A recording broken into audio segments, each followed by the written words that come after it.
ఢిల్లీలో Telangana PCC coordination committee తొలి సమావేశం ముగిసింది. దాదాపు గంటకు పైగా సాగిన ఈ భేటీలో తెలంగాణలో ఎస్ఐఆర్ అమలుతో పాటు పలు రాజకీయ సంస్థాగత అంశాలపై చర్చించారు. సమావేశానికి ముఖ్యమంత్రి రేవంత్ రెడ్డి, ఉప ముఖ్యమంత్రి బట్టి విక్రమార్క, పలువురు మంత్రులు, పీసీసీ అధ్యక్షుడు మహేష్ కుమార్ గౌడ్, కోఆర్డినేషన్ కమిటీ సభ్యులు హాజరయ్యారు. గురు పౌర్ణమి సందర్భంగా మాజీ మంత్రి సనత్ నగర్ ఎమ్మెల్యే తలసాని శ్రీనివాస్ యాదవ్ హైదరాబాద్లోని పలు సాయిబాబా ఆలయాలను దర్శించుకొని ప్రత్యేక పూజలు నిర్వహించారు. పద్మరావు నగర్, న్యూ బోయిగూడలోని సాయిబాబా ఆలయాల్లో బాబా ఆశీస్సులు పొందిన ఆయనకు ఆలయ నిర్వాహకులు ఘనస్వాగతం పలికి సన్మానించి తీర్థ ప్రసాదాలు అందజేశారు. రంగారెడ్డి జిల్లా మోయినాబాద్ మండలం హిమాయత్ నగర్ గ్రామంలో 290 పేద కుటుంబాల నిరవధిక ధర్నా 34వ రోజుకు చేరుకుంది. దాదాపు 19 ఏళ్ల క్రితం మంజూరైన 60 గజాల ఇంటి స్థలాలను తమకే అప్పగించాలని గ్రామస్తులు డిమాండ్ చేస్తున్నారు. వెంటనే ప్రభుత్వం స్పందించి తమకు న్యాయం చేయాలని బాధిత కుటుంబాలు విజ్ఞప్తి చేస్తున్నాయి. ఆల్వాల్ టీమ్స్ ఆసుపత్రి నిర్మాణ పనులను బీఆర్ఎస్ నాయకులు పరిశీలించారు. పార్టీ సోషల్ మీడియా కన్వీనర్ మన్నే క్రిషాంక్, మాజీ కార్పొరేషన్ చైర్మన్ గజ్జల నాగేష్తో కలిసి ఆసుపత్రిని సందర్శించి నిర్మాణ పురోగతిపై అధికారులను అడిగి తెలుసుకున్నారు. జగిత్యాల జిల్లా కొండగట్టు ఆంజనేయ స్వామి ఆలయంలో గిరి ప్రదక్షిణ కార్యక్రమం భక్తి శ్రద్ధలతో కొనసాగింది. ఈ కార్యక్రమంలో మంత్రులు పొన్నం ప్రభాకర్, అడ్లూరి లక్ష్మణ్ కుమార్, ప్రభుత్వ విప్ ఆది శ్రీనివాస్, ఎమ్మెల్యే మేడిపల్లి సత్యం తదితర ప్రజాప్రతినిధులు పాల్గొన్నారు. రాజన్న సిరిసిల్ల జిల్లాలో 2 రోజులుగా కురుస్తున్న ముసురు వానలు రైతులు ఆనందం నింపుతున్నాయి. వర్షాలతో మూల నాగులోని వాగులు, వంకలు, చెరువులు, కుంటలు జలకల సంతరించుకోగా ఖరీఫ్ సాగుకు అనుకూల పరిస్థితులు ఏర్పడ్డాయి. డెక్కన్ మానవ సేవా సమితితో తన అనుబంధంపై జరుగుతున్న ప్రచారం పూర్తిగా అసత్యమని యువ కాంగ్రెస్ నాయకుడు శశాంక్ పసుపులేటి స్పష్టం చేశారు. డిఎంఎస్ఎస్ రాజకీయ సంస్థ కాదని, శతాబ్ద కాలంగా సామాజిక, ధార్మిక సేవలు అందిస్తున్న సంస్థ అని తెలిపారు. ఈ మేరకు విడుదల చేసిన ప్రకటనలో తనపై జరుగుతున్న ప్రచారాన్ని పూర్తిగా ఖండించారు. సికింద్రాబాద్ యశోద ఆసుపత్రిలో చికిత్స పొందుతున్న నర్సంపేట మాజీ ఎమ్మెల్యే పెద్ది సుదర్శన్ రెడ్డిని తెలంగాణ రక్షణ సేన అధ్యక్షురాలు కల్వకుంట్ల కవిత పరామర్శించారు. ఆయన ఆరోగ్య పరిస్థితిపై వైద్యులను అడిగి తెలుసుకున్న కవిత కుటుంబ సభ్యులను కలిసి ధైర్యం చెప్పారు. మాజీ ఎమ్మెల్యే త్వరగా కోలుకోవాలని ఆకాంక్షిస్తూ వారికి తన సంఘీభావాన్ని తెలిపారు. భద్రాద్రి కొత్తగూడెం జిల్లా చర్ల మండలంలోని ఏకలవ్య పాఠశాలను భద్రాచలం ఎమ్మెల్యే తెల్లం వెంకట్రావు సందర్శించారు. విద్యార్థులతో ముచ్చటించిన ఎమ్మెల్యే కష్టపడి చదివి ఉన్నత లక్ష్యాలను సాధించాలని సూచించారు. అనంతరం పాఠశాల భోజనశాలను పరిశీలించి విద్యార్థులకు నాణ్యమైన ఆహారం అందేలా చర్యలు తీసుకోవాలని అధికారులను ఆదేశించారు. భద్రాద్రి కొత్తగూడెం జిల్లా అశ్వరావుపేటలో గురు పౌర్ణమి వేడుకలు భక్తి శ్రద్ధలతో నిర్వహించారు. స్థానిక శ్రీ సాయినాథుని ఆలయంలో తెల్లవారుజాము నుంచే ప్రత్యేక పూజలు, అభిషేకాలు, గురుపాదుకా పూజలు, దుని పూజలు నిర్వహించారు.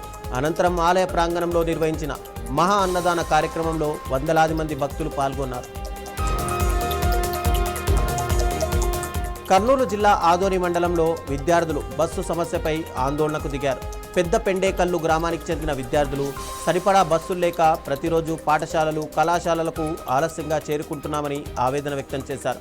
బస్సులు ఆపకుండా వెళ్లిపోతున్నాయని ఆరోపిస్తూ రోడ్డుపై బైఠాయించి నిరసన చేపట్టారు. ములుగు జిల్లాలో మరో 3 రోజుల పాటు భారీ వర్షాలు కురిసే అవకాశం ఉందని జిల్లా కలెక్టర్ బోర్కడే హేమంత్ సహదేవరావు ప్రజలను అప్రమత్తంగా ఉండాలని హెచ్చరించారు. వాజేడు మండలం చీకుపల్లి, పెద్దగొల్లగూడెం ఇసుకవాగు డైవర్షన్ రోడ్డును కలెక్టర్ పరిశీలించారు. గురు పౌర్ణమి సందర్భంగా మంచిర్యాల జిల్లా మందమర్రి పట్టణంలోని శ్రీ సాయిబాబా దేవాలయంలో ప్రత్యేక పూజలు ఘనంగా నిర్వహించారు. అనంతరం తీర్థ ప్రసాదాలు స్వీకరించిన భక్తులకు ఆలయ కమిటీ ఆధ్వర్యంలో అన్న సంతర్పణ నిర్వహించారు. గురు పౌర్ణమి జ్ఞానానికి, గురుభక్తికి ప్రతీకగా నిలిచే పవిత్రమైన రోజని ఆలయ అర్చకులు తెలిపారు.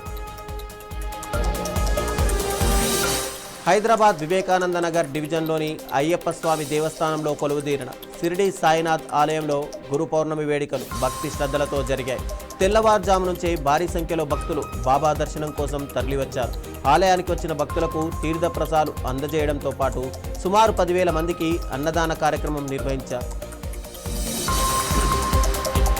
వనపర్తి జిల్లా ఆత్మకూరులో మాజీ మంత్రి నిరంజన్ రెడ్డి కాంగ్రెస్ ప్రభుత్వంపై విమర్శలు గుప్పించారు. కాళేశ్వరం ప్రాజెక్టు ద్వారా రైతులకు సాగునీరు ఎందుకు ఇవ్వడం లేదని ప్రశ్నించారు. రైతుల ప్రయోజనాల విషయంలో రాజకీయాలు చేయకుండా ప్రభుత్వం తక్షణ చర్యలు తీసుకోవాలని ఆయన కోరారు.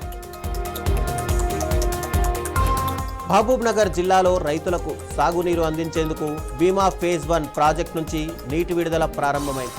Devarakadra MLA G Madhusudan Reddy, Wanaparthy MLA Megha Reddy అధికారులతో కలిసి పంప్ హౌస్ నుంచి దిగువకు నీటిని విడుదల చేశారు.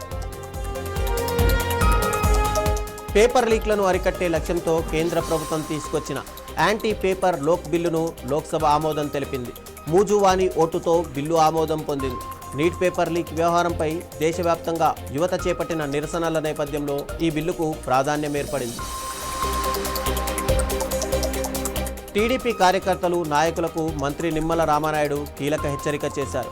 తెలియనితనం, అత్యుత్సాహం ప్రదర్శిస్తూ పార్టీ ప్రతిష్టకు భంగం కలిగించే చర్యలకు దూరంగా ఉండాలని సూచించారు. పార్టీ నిబంధనలను ఉల్లంఘించిన వారిపై ఎలాంటి మొహమాటం లేకుండా కఠిన చర్యలు తీసుకుంటామని మంత్రి స్పష్టం చేశారు. పెద్దపల్లి జిల్లాలో ఎడతెరిపి లేకుండా కురుస్తున్న భారీ వర్షాలు ప్రజలను తీవ్ర ఇబ్బందులకు గురిచేస్తున్నాయి. రామగుండం మున్సిపల్ కార్పొరేషన్ పరిధిలోని పలు కాలనీలు జలమయమవుగా లోతట్టు ప్రాంతాల్లో ఇళ్లలోకి వరద నీరు చేరింది. దీంతో ప్రజలు తీవ్ర అవస్థలు పడుతుండగా అధికారులు సహాయక చర్యలు చేపట్టి అప్రమత్తంగా ఉండాలని సూచిస్తున్నారు. భారీ వర్షాల కారణంగా మంచిర్యాల జిల్లా కేంద్రంలోని రంగపేట కాజ్వేపై రాళ్లవాగు ఉధృతంగా ప్రవహిస్తోంది. ప్రమాదాన్ని దృష్టిలో ఉంచుకొని పోలీసులు బారికేడ్లు ఏర్పాటు చేసి రాకపోకలను తాత్కాలికంగా నిలిపివేశారు. వరద ప్రవాహం తగ్గే వరకు కాజ్వే దాటేందుకు ప్రయత్నించవద్దని ప్రజలకు సూచిస్తూ అధికారులు అప్రమత్తంగా ఉండాలని హెచ్చరించారు. రాజ్యసభలో నేషనల్ అవర్ అమెండ్మెంట్ బిల్లుపై తెలుగుదేశం పార్టీ ఎంపీ చింతకాయల విజయ్ ఉద్వేగపూరిత ప్రసంగం చేశారు. భారతదేశం కేవలం భూభాగం కాదని, గొప్ప సాంస్కృతిక వారసత్వమని పేర్కొంటూ వందే మాతరం దేశభక్తికి ప్రతీక అన్నారు. జగిత్యాల జిల్లాలో ఎడతెరిపి లేకుండా కురుస్తున్న భారీ వర్షాలతో జనజీవనం అస్తవ్యస్తమైంది. వెంకటాద్రి నగర్, గోవిందుపల్లె, రాయ్కల్, సింగరావుపేట బ్రిడ్జిలపై వరద నీరు ఉధృతంగా ప్రవహిస్తుండటంతో రాకపోకలు పూర్తిగా నిలిచిపోయాయి. లోతట్టు ప్రాంతాల ప్రజలు అప్రమత్తంగా ఉండాలని, వరద ప్రవాహాలు ఉన్న ప్రాంతాలకు వెళ్లవద్దని అధికారులు సూచించారు.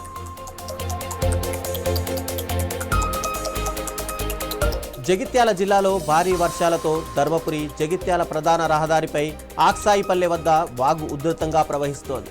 భద్రత దృష్ట్యా ఈ మార్గంలో రాకపోకలను నిలిపివేసిన పోలీసులు వాహనదారులు రాజారాంపల్లి మీదుగా ప్రత్యామ్నాయ మార్గంలో ప్రయాణించాలని సూచించారు. ఖమ్మం జిల్లా పాలేరు నియోజకవర్గంలోని సుబ్లేడు ఎస్సీ కాలనీ శ్మశాన వాటికకు రహదారి నిర్మించాలని కేవీపీఎస్ జిల్లా అధ్యక్షుడు మందడి ఇజ్రాయిల్ ప్రభుత్వాన్ని కోరారు. 40 ఏళ్లుగా రహదారి సౌకర్యం లేక స్థానికులు తీవ్ర ఇబ్బందులు ఎదుర్కొంటున్నారని ఆయన ఆవేదన వ్యక్తం చేశారు. జయశంకర్ భూపాలపల్లి జిల్లాలో 2 రోజులుగా కురుస్తున్న ఎడతెరిపి లేని భారీ వర్షాలు ఒకవైపు రైతుల్లో ఆనందం నింపుతుండగా మరోవైపు పలు ప్రాంతాల్లో ఇబ్బందులు సృష్టిస్తున్నాయి. వాగులు వంకలు ఉప్పొంగి ప్రవహిస్తుండగా మేడిగడ్డ లక్ష్మీ బ్యారేజీకి వరద నీరు చేరుతోంది. ఇక లోతట్టు ప్రాంతాల ప్రజలు అప్రమత్తంగా ఉండాలని అధికారులు సూచిస్తున్నారు. జయశంకర్ భూపాలపల్లి జిల్లాలోని కాళేశ్వరం క్షేత్రంలో గురు పౌర్ణమి వేడుకలు భక్తి శ్రద్ధలతో నిర్వహించారు.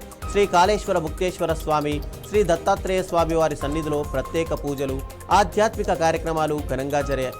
జ్ఞానం, భక్తి, వైరాగ్యానికి ప్రతీకగా భావించే శ్రీ దత్తాత్రేయ స్వామి వారిని ఆరాధించడం విశేష పుణ్యప్రదమని భక్తులు తెలిపారు.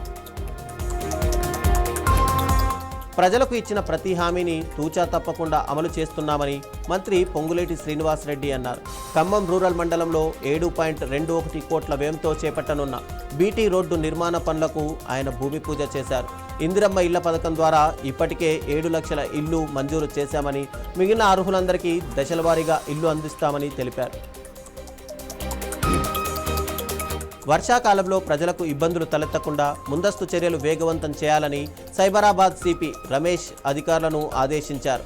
మల్కం చెరువు, సిటీ వైన్స్ వాటర్ లాగింగ్ ప్రాంతాలు, మాదాపూర్లోని సిఓడి పైప్ లైన్ పనులను క్షేత్రస్థాయిలో పరిశీలించిన సిపి వర్షపు నీరు సులభంగా వెళ్లేలా డ్రైనేజీ వ్యవస్థను మెరుగుపరచాలని సూచించారు. యాదాద్రి శ్రీ లక్ష్మీ నరసింహస్వామి వారి సన్నిధిలో రాష్ట్ర ప్రధాన కార్యదర్శి సంజయ్ జాజు ఐఏఎస్ వైటీడీ ఎక్స్ అఫీషియో సభ్యుడిగా ప్రమాణ స్వీకారం చేశారు. ఆలయ ఈవో భవానీ శంకర్ బంగారు వాకిలిలో ఆయనతో ప్రమాణం చేయించగా అనంతరం స్వామివారిని దర్శించుకుని ప్రత్యేక పూజలు నిర్వహించారు. ఏలూరు జిల్లా నూజివీడు పట్టణంలో కిడ్నాప్ ఘటన కలకలం రేపింది. పొగాకు లోడ్ల లావాదేవీల్లో ఏర్పడిన వివాదం నేపథ్యంలో కొయ్యలగూడెంకు చెందిన ముగ్గురిని కిడ్నాప్ చేసినట్టు పోలీసులకు ఫిర్యాదు అందింది.